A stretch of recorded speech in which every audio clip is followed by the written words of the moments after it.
June 29, 1950. Belo Horizonte, Brazil. The air hangs thick with tropical humidity, clinging to skin and fabric alike. 30,000 spectators pack the Estadio Independencia, though this is not the Maracana, not the showcase stadium where the tournament's main events will unfold.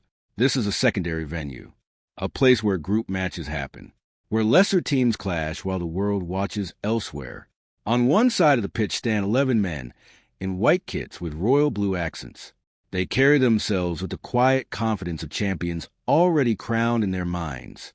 England, the birthplace of modern football, a nation that withdrew from FIFA in 1928, snubbed the first 3 World Cups, and returned in 1950 with what their newspapers call the greatest assembly of footballing talent ever to leave England's shores.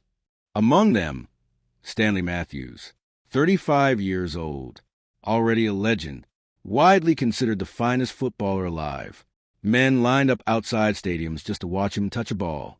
Across from them stand 11 Americans, not college students, not professionals, men who work with their hands when they're not playing football, a mail carrier, a dishwasher, an undertaker who drives hearses, a school teacher, a mill worker.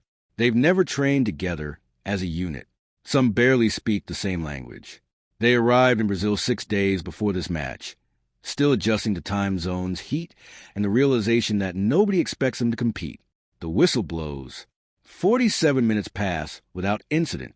Then 37 minutes into the first half, a cross comes floating in from the left wing. High, arcing, predictable. An American defender leaps alongside an English defender. The ball descends toward the penalty area. A figure rises above them all. Dark hair catching the Brazilian sun. Arms raised not to block, but to guide. The forehead meets leather with a sound that echoes across the pitch. The ball arcs downward past outstretched gloves, into the net. 1-0. The English players stand frozen, hands on hips, staring at the scoreboard as if it displays something impossible. Their goalkeeper, Bert Williams, slowly retrieves a ball from the net. He looks at his teammates. Nobody speaks. Outside the stadium, British journalists receive the telegram. They assume it's a typographical error. No way. Impossible. They rewrite the score. 10-1 to England, because surely the world knows that 10-1 is correct and 1-0 must be wrong. Inside the pitch, the Americans begin to believe something extraordinary has happened. The English begin to accept that something extraordinary is happening. And the man who scored that goal, Joe Gaetjens, stands motionless in the center circle. His teammates rush toward him, shouting, embracing, celebrating. He doesn't join the celebration immediately. He watches, takes it in, as if he understands, even in this moment, that history is shifting beneath his feet. This is the moment, the exact second when the world's perception of football changed forever. But how did we get here? How did a team of part-time workers with ordinary jobs manage to defeat the kings of football on football's grandest stage? To understand why this victory shocked the world, you must understand what came before. The road to this moment in Belo Horizonte was not smooth. It was fractured, uncertain, and nearly never happened at all. America had not competed in a World Cup since 1934. 14 years earlier, they had hosted a single match against Italy in Rome, losing heavily. Then they vanished from international competition. The Great Depression, World War II. Soccer in America existed in marginal spaces, immigrant communities, factory leagues, neighborhood fields. Nothing resembling a national infrastructure. When FIFA announced the 1950 tournament in Brazil, the United States Football Association faced a choice: send a team or withdraw quietly. They sent a team, but assembling it proved complicated. There was no professional league, no youth development system, no national team training camp, just scattered players in local leagues who happened to be American or claimed American residency or had declared intentions to become citizens. The roster included men who weren't technically American citizens at all. Joe Gaetjens, born in Haiti, had moved to the United States as a student in the 1940s. He played for amateur teams in New York. His performance caught attention. He led the American Soccer League in scoring during the 1949-50 season.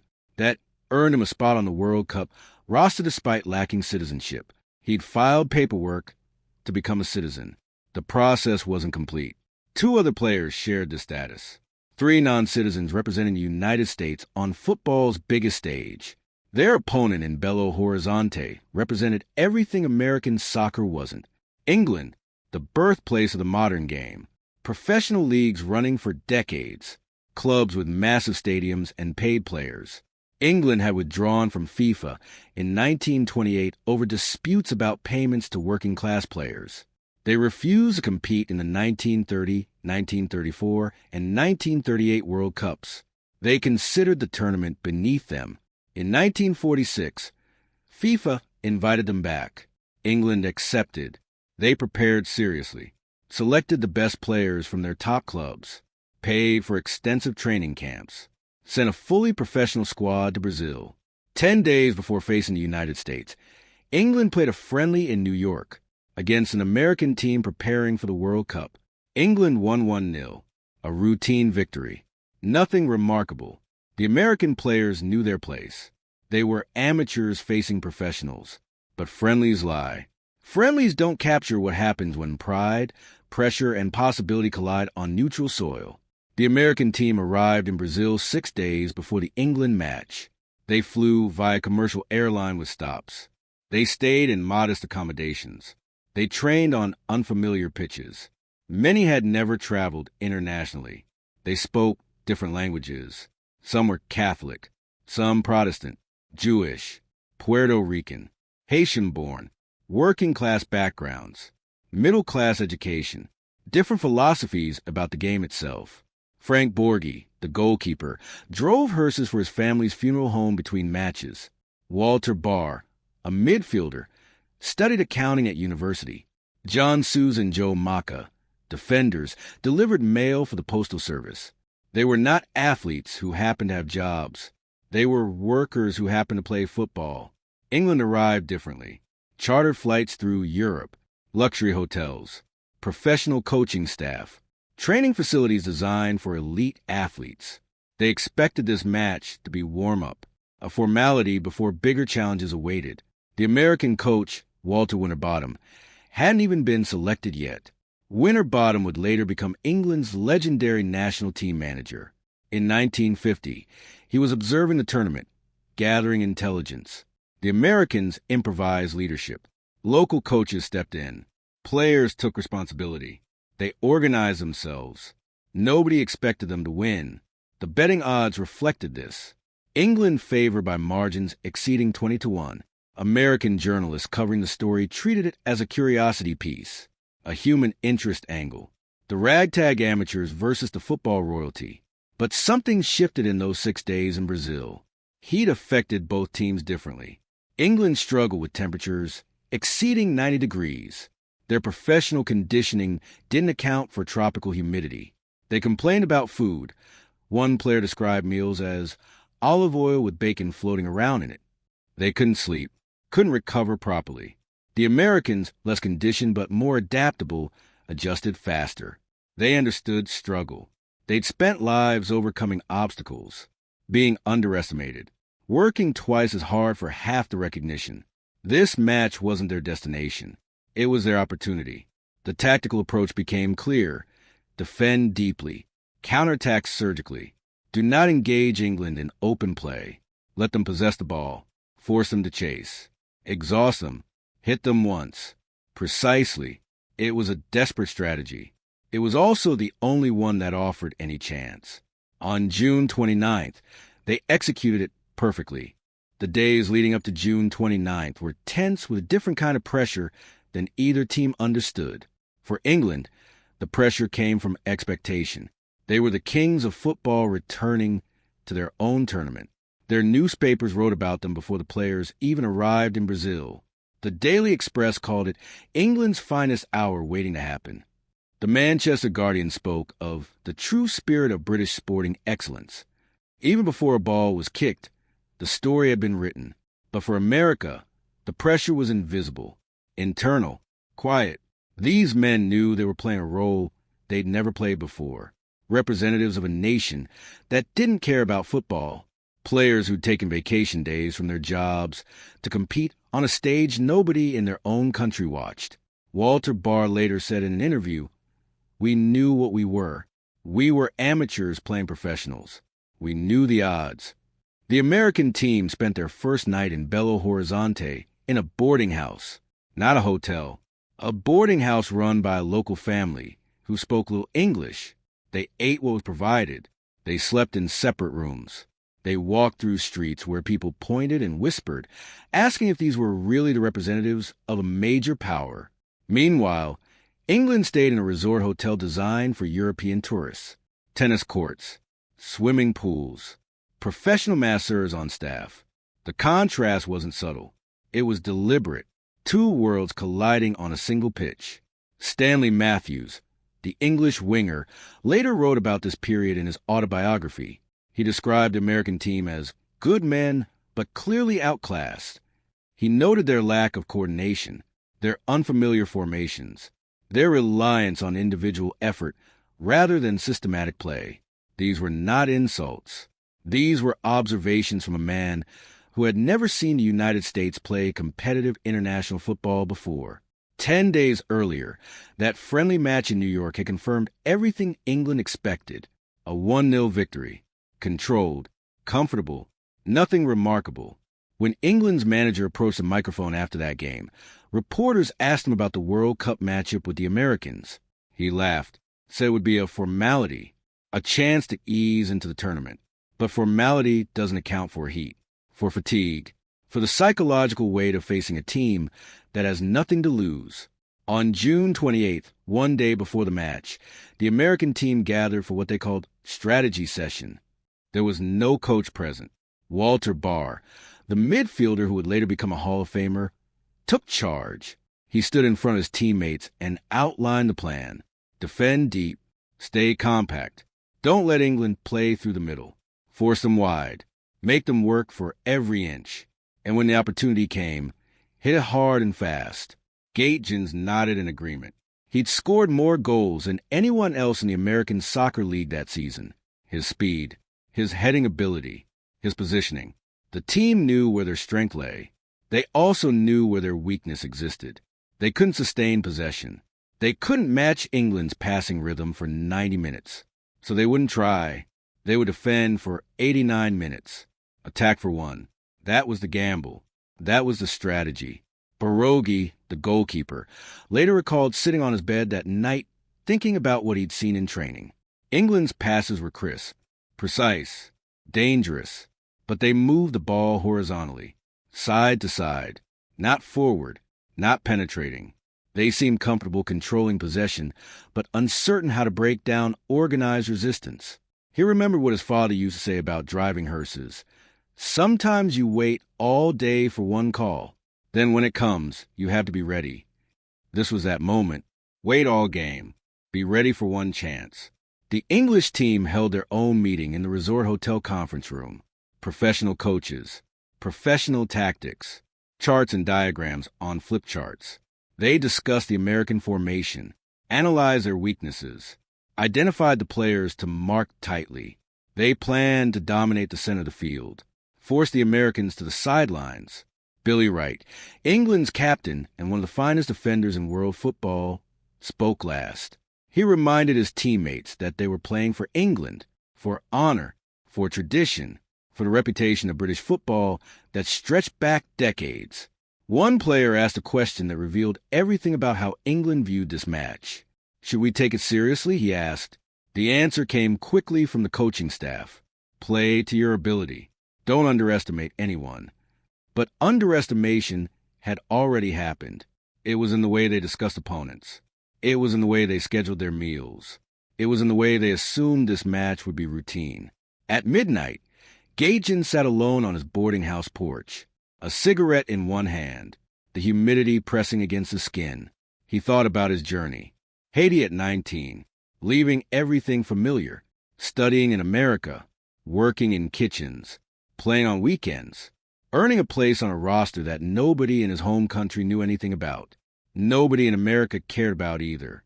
He thought about the goal, not whether he'd score it, but whether the team could survive until he got the chance.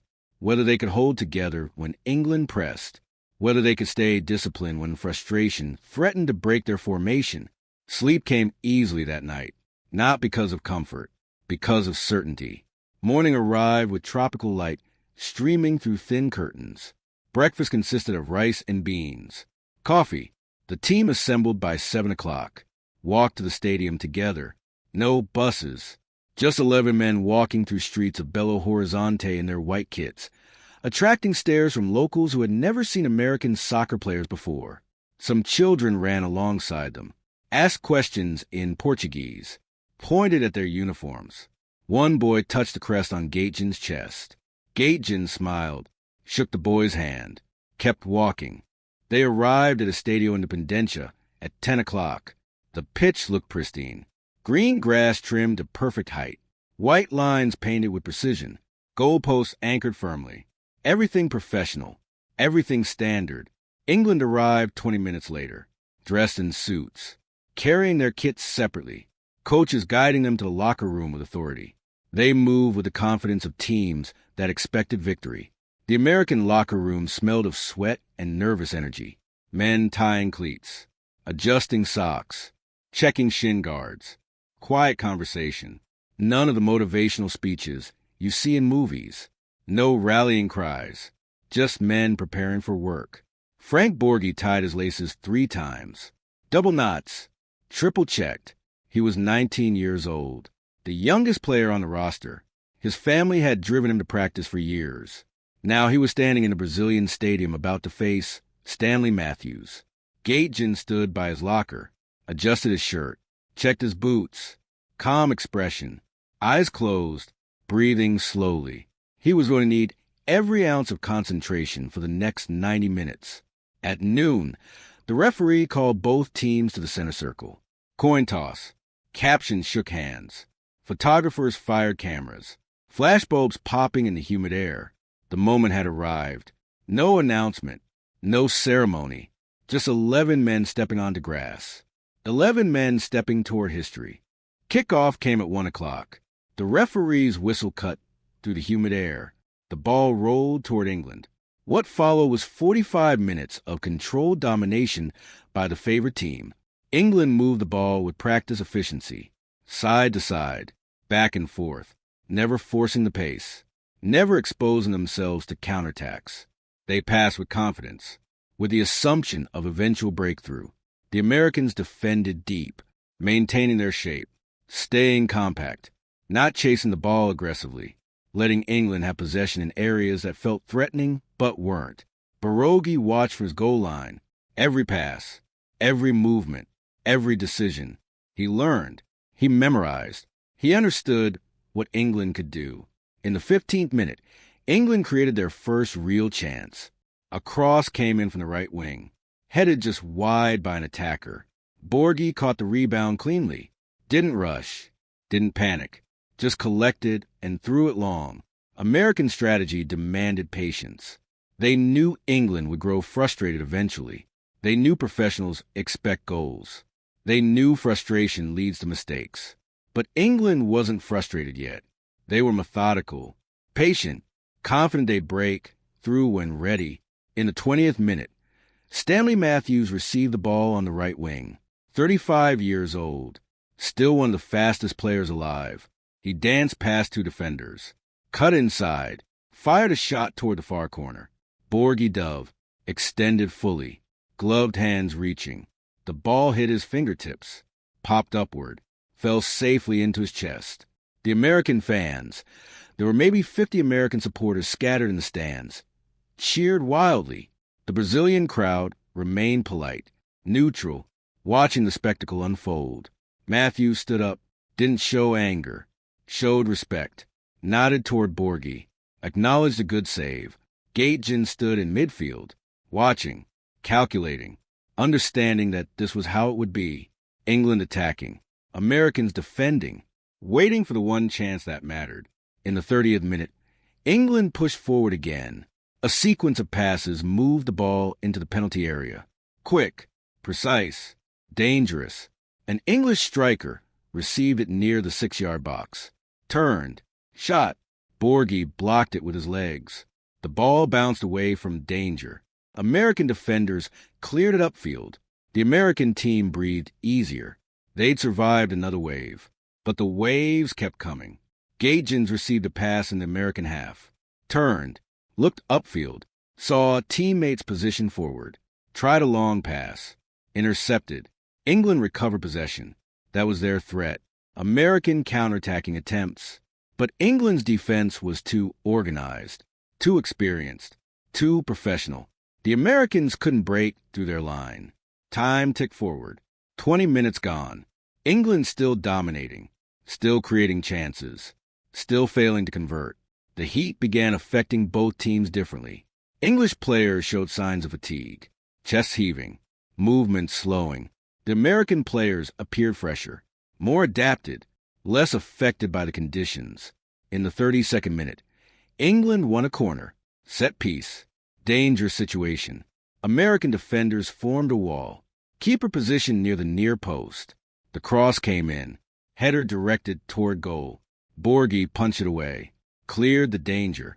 English players showed frustration. Hands on hips. Exchanging glances. Goal should have happened by now. They knew it. The crowd knew it. Something wasn't working. The American players exchanged their own signals. Encouragement. Reassurance. Stay with the plan. Hold the shape. Wait for the moment. In the 34th minute, England attacked again. A long pass toward the American penalty area. Striker chased it down. Reached it first. Positioned for a shot. Gaetjens, playing as a forward but dropping deep to help defensively, intercepted. Slid. Blocked the pass. Recovered the ball. Passed a teammate. For the first time in the match, the Americans had possession in the English half. Gaetjens pushed forward. Took a touch. Looked upfield. Saw a space opening. Made a run. The American midfielder spotted him. Chipped a pass ahead. Gaetjens sprinted toward goal. 3 English defenders converged.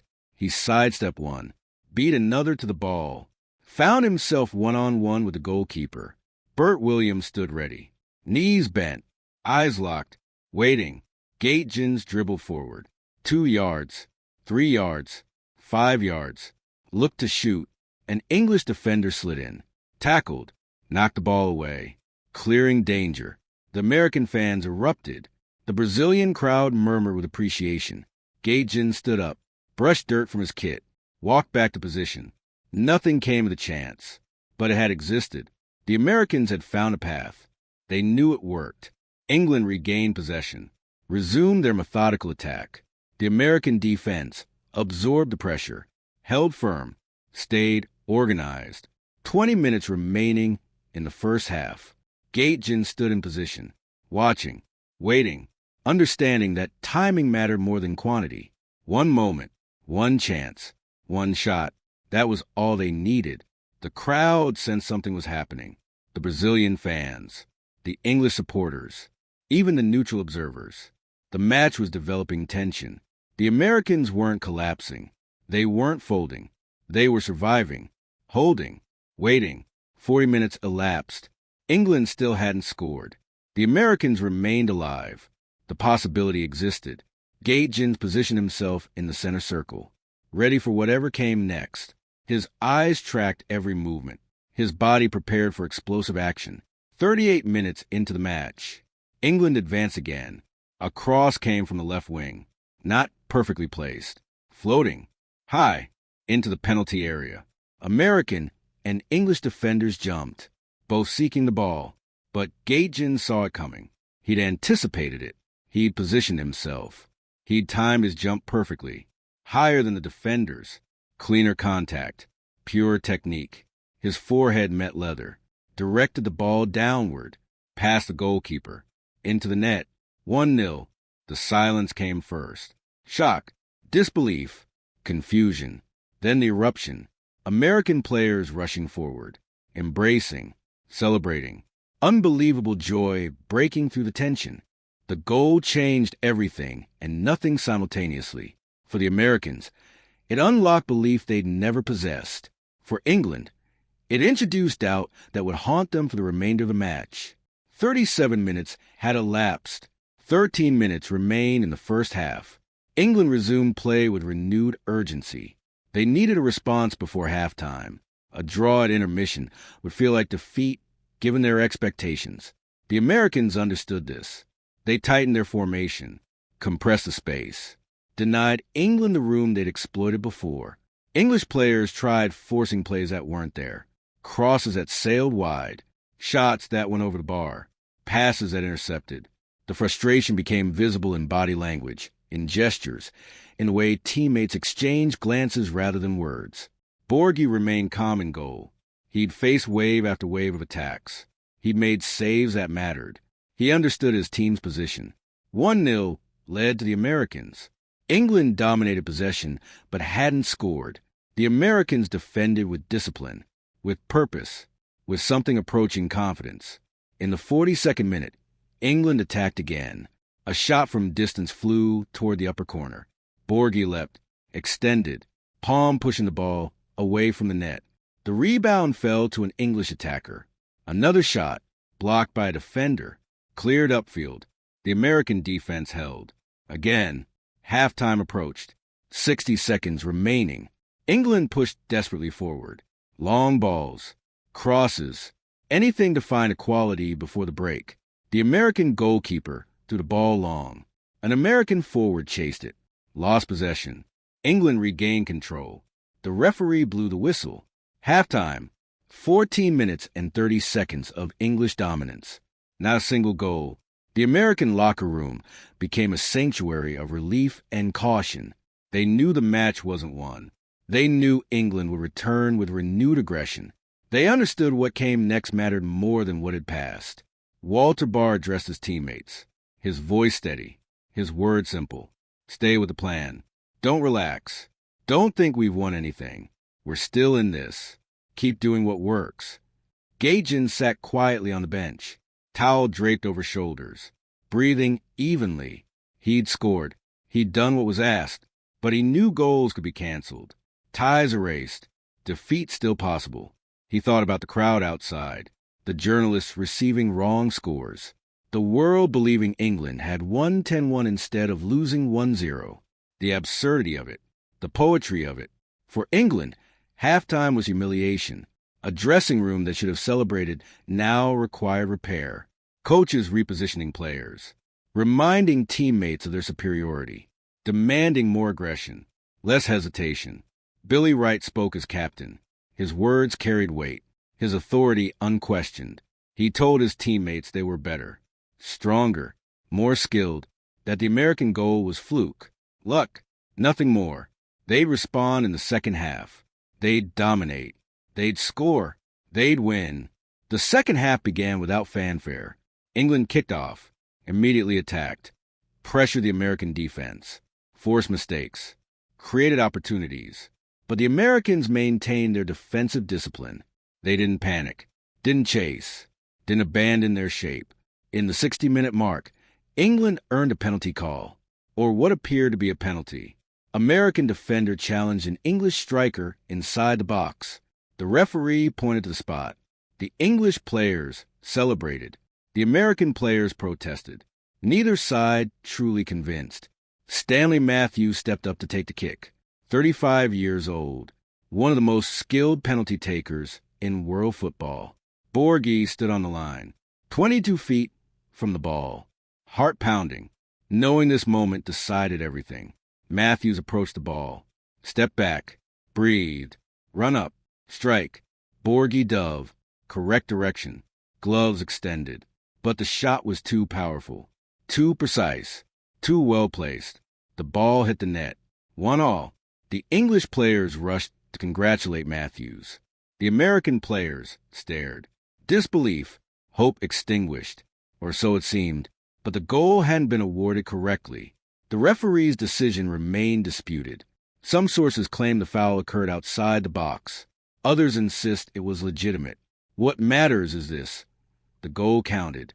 The scoreboard changed. The match became different. England played differently after equalizing. They relaxed. The pressure eased. They controlled possession without desperation. They attacked without fear. The Americans responded by pushing forward, taking risks, chasing goals, something they hadn't attempted before. This shift benefited England. They exploited the spaces created by American attackers, leaving gaps in their defensive structure. In the 75th minute, England created their best chance. A sequence of passes moved the ball into the penalty area. Quick, sharp, dangerous. An attacker received it near the 6-yard line. Turned, prepared to shoot. Borghi charged, closed distance, blocked the shot.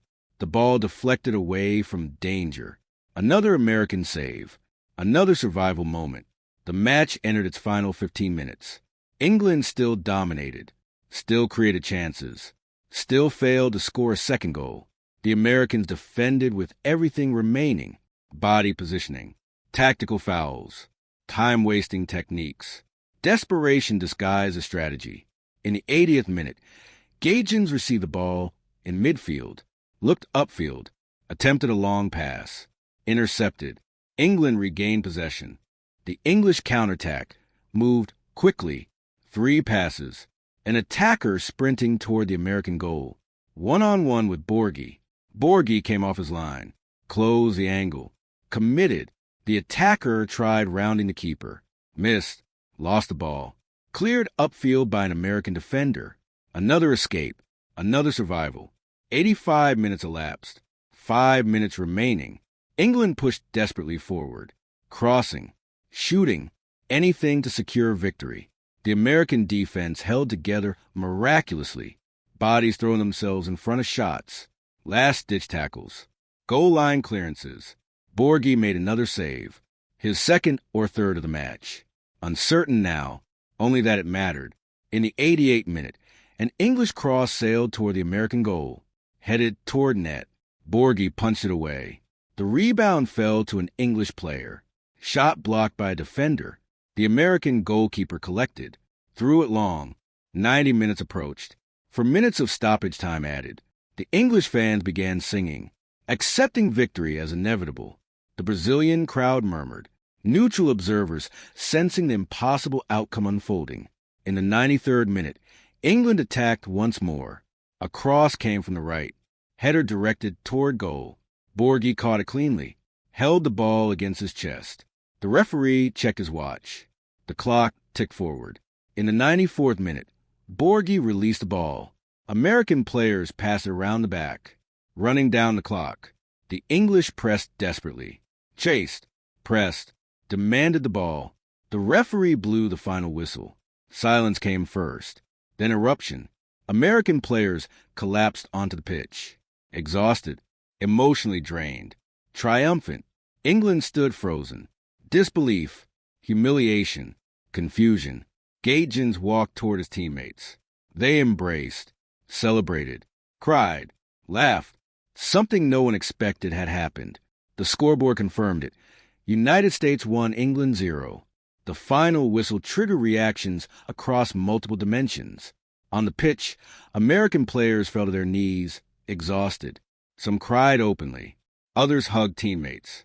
A few simply stood motionless, processing what had occurred. The English players responded differently. Silence, disbelief, hands on hips, heads bowed. Some refused to shake hands with opponents. Others walked directly to their locker room without acknowledging the Americans. Gaetjens stood among his teammates. Embarrassed? Proud? Uncertain. He'd scored the winning goal, but he understood something the others perhaps didn't. This victory wouldn't be remembered fairly. It would become folklore distorted by time, by geography, by cultural assumptions about who belonged in football and who didn't. The post-match interviews began immediately. Reporters surrounded American players, asking questions they couldn't answer properly due to language barriers, due to shock, due to the impossibility of articulating what they'd accomplished. Frank Borghi told one reporter, "I don't know what to say. We played good. That's all." Walter Barr said, "We knew we couldn't beat England for 90 minutes, so we waited for one moment. We got it." Gaetjens gave minimal comments. He spoke with a Haitian accent that made him unintelligible to many journalists. His responses were brief, polite, reserved. The English press handled the result poorly. Multiple newspapers reported the score as 10-1 to England. Wire services made the same error. Reporters assumed typing mistakes on telegrams. Nobody trusted what they were reading. The Manchester Guardian wrote, "This must be incorrect. England defeated by Americans? Absurd." The Daily Telegraph corrected themselves 3 times before publishing accurate information. Even then, their headline minimized the loss. England's slip-up against underdogs suggested disappointment rather than defeat. British newspapers circulated for days claiming the American victory resulted from cheating, officials, bias, mistaken identities, anything except honest competition. Brazilian newspapers reported the result more accurately. They'd witnessed the match, seen the goal, understood the reality. Their coverage treated it as an upset worth celebrating. American newspapers barely covered it. The New York Times ran a small article on page 14. No photographs, minimal detail, just facts. USA defeats England 1-0 in World Cup group match. Soccer in America remained marginal. The victory meant nothing to mainstream media, nothing to the general public, nothing to the culture that produced the event. Weeks later, the American team returned home. No parades, no celebrations, no recognition from their own government. Walter Barr worked in construction. Frank Borghi drove the hearse. John Sousa continued delivering mail. Gaetjens returned to Haiti, the country that had birthed him, the place he'd left as a teenager. He played for Haitian national teams after the World Cup, continued scoring goals, building reputation. But the victory haunted him. In some ways it freed him. In others it trapped him. People recognized his face, asked about the goal, wanted autographs. But he couldn't escape the question, why did you disappear from soccer? Because he didn't. He played professionally in the American Soccer League. He scored consistently. He earned respect. Then came 1964. François Duvalier ruled Haiti as dictator, a regime of terror, political prisoners, public executions, disappearances without investigation, families destroyed, citizens living in constant fear. Gaetjens had enemies. He'd been outspoken, critical of corruption, questioned authority. In normal circumstances, these were harmless opinions. Under Duvalier's rule, they became death sentences. In 1964, at approximately age 39, Gaetjens disappeared. No body found, no official record, no family notification, just absence. His wife searched for him, filed reports, asked officials, received no answers. Eventually, she accepted what happened. Gaetjens had been killed, presumably by the regime. No investigation followed, no accountability achieved, just another name added to Haiti's long list of victims. Gaetjens' fate remained unknown for decades, until historians pieced together the story, until FIFA acknowledged what had occurred, until the truth surfaced from silence. The American team's victory lived in obscurity. Footnotes in World Cup history books, minor mentions in documentaries about football's greatest surprises, until 1976. The National Soccer Hall of Fame inducted the entire 1950 team. Posthumous recognition for Gaetjens. Acknowledgement that his contribution mattered, that his achievement endured. The Hall of Fame ceremony occurred decades after the fact, after Gaetjens had vanished, after his name had faded from memory. But it happened. Recognition came. Honoring happened. The injustice couldn't be undone, but acknowledgement could be granted. Modern American soccer owes debt to Gaetjens, to Borghi, to the entire team. Without them, the story remains unwritten. Without their victory, America's relationship with football begins later, develops differently.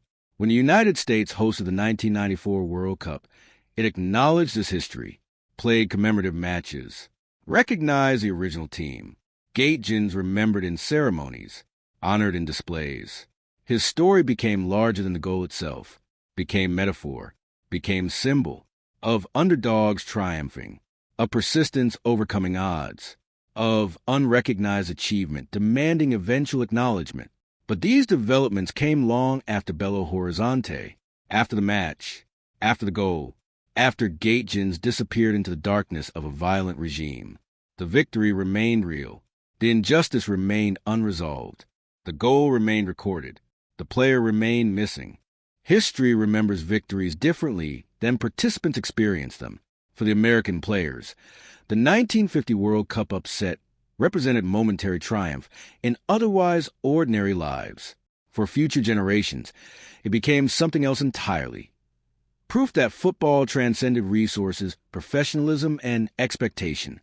FIFA officially designated the match as one of the tournament's greatest surprises, listed among top World Cup upsets, referenced in documentaries, cited by commentators. But the designation came slowly. Decades passed before full acknowledgement, before Gaetjens received credit beyond the goal itself, before the American team gained proper historical recognition. Today, American soccer differs fundamentally from 1950. MLS operates as a professional league. Youth academies develop talent systematically. National teams compete regularly at World Cups. Women's program dominates globally. These developments trace lineage back to that match in Belo Horizonte. Not causally, but symbolically, the victory demonstrated possibility. It planted seeds that took decades to germinate. Modern American soccer commemorates Gaetjens annually. June 29th marks anniversary of the goal. Tributes appear online. Documentary segments air. Statues erected in places like Providence, Rhode Island, where Gaetjens played after the World Cup. In 2022, FIFA released a commemorative stamp honoring the match. Featured Gaetjens' mid-header, ball connecting. Net beginning to ripple. Millions distributed worldwide. Permanent recognition of permanent achievement. Statistical analysis confirms what intuition suggested. England possessed superior skill, better training, greater resources, higher world ranking. Yet they lost, not because they played poorly. They performed adequately, controlled possession, created chances, failed to capitalize. The Americans succeeded through organization, through discipline, through one perfect execution of one perfect plan. Modern analytics study this match, not for tactical lessons, too simple, too specific, but for philosophical implications. How underdogs can exploit vulnerabilities. How preparation outweighs talent when conditions align. How single moments define careers, nations, histories. Psychologists reference the match in studies of competitive advantage. How expectation shapes performance. How pressure affects outcomes. How underestimation creates openings. Economists examined betting markets from 1950. Odds exceeding 20-1 reflected consensus. Today's sophisticated algorithms would calculate similar probabilities. Professional versus amateur. Wealthy versus struggling. Expected versus unexpected. Yet the result occurred anyway. Cultural scholars analyze why American society ignored the victory initially. Soccer remained foreign, marginal, unimportant to national identity. Basketball, baseball, football dominated consciousness. Association football existed in immigrant enclaves, ethnic neighborhoods, university clubs. That changed gradually. Immigration brought new populations. 1994 World Cup, hosting accelerated adoption. MLS establishment provided infrastructure. Youth participation exploded. Through all transformations, the 1950 match remained foundational myth, proof that America could compete at football's highest level, before it mattered, before anyone cared, before the infrastructure existed. Documentaries multiply, films emerge, books publish. Each iteration adds layers. Each retelling expands mythology. Gaetjens transforms from scorer to symbol, from player to representation, from historical figure to cultural touchstone. Some versions exaggerate, claim Gaetjens worked as janitor, says he lived in poverty, describes American ignorance as conspiracy. These details lack verification, remain folklore rather than history. More responsible accounts stick to documented facts. Gaetjens was dishwasher, worked odd jobs, immigrated as student, played amateur soccer, scored World Cup goal, disappeared under dictatorship, died unrecognized by his adopted country. The tragedy intensifies the legend, achievement without reward, victory without celebration, goal without proper acknowledgement. But acknowledgement eventually arrived, not fully, not immediately, not perfectly, but it arrived. National Soccer Hall of Fame inducted the team in 1976. FIFA recognized the upset in 2022. American soccer organizations commemorate annually. History books document the match. These honors came too late for Gaetjens. He never saw them, never experienced recognition beyond immediate teammates and Haitian community. But they matter regardless, for posterity, for understanding, for historical completeness. The goal itself remains unchanged. Single header. 37 minutes into match. Leather ball. Net rippling. England goalkeeper outmatched. American team transformed. Photographs exist. Grainy black and white images showing Gaetjens airborne. Arms extended. Eyes focused. Ball meeting forehead. Perfect technique, captured imperfectly. Video footage exists. Rough archival film showing goal sequence. Limited clarity but undeniable reality. Motion preserved. Moment immortalized. Audio recording survive. Crowd reactions. Referee whistle. Commentary describing action.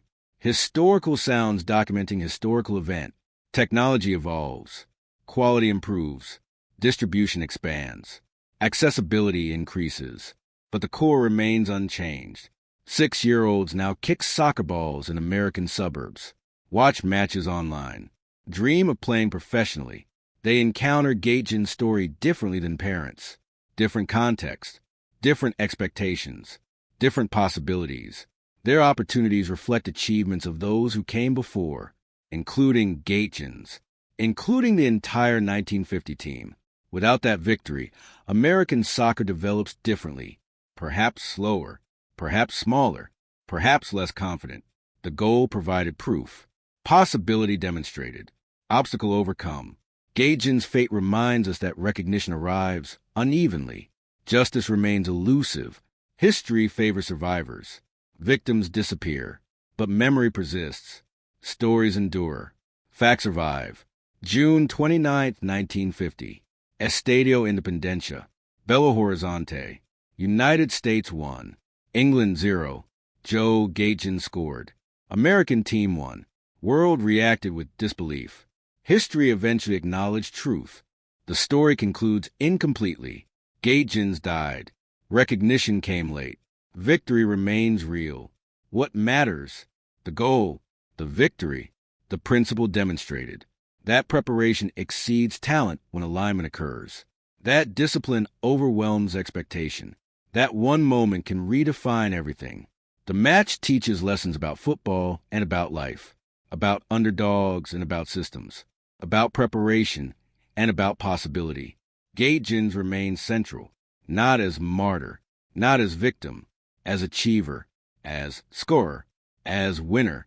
His legacy extends beyond statistics, beyond Hall of Fame induction, beyond commemorative stamps, into every American who kicks a soccer ball, into every underdog facing impossible odds, into every moment where preparation meets opportunity. The 1950 World Cup upset remains, not because it's famous, but because it's true, not because it's celebrated, but because it happened. Reality trumps mythology. Fact supersedes fiction. Truth prevails. Gaetjens scored. America won. England lost. History records it. This story raises questions worth considering. Was Gaetjens recognized enough in his lifetime? Should the American team have received greater acknowledgement for their achievement? Does a delay in recognition diminish the significance of what they accomplished? Share your thoughts below. Let's discuss what this upset means for football history, what it reveals about how we remember underdog victories, why some stories gain traction while others fade. If you found this documentary valuable, subscribe for more deep dives into forgotten sports history. Ring the bell for notifications when we publish new episodes. And consider this. The next great upset is happening right now somewhere in the world. You just haven't heard about it yet.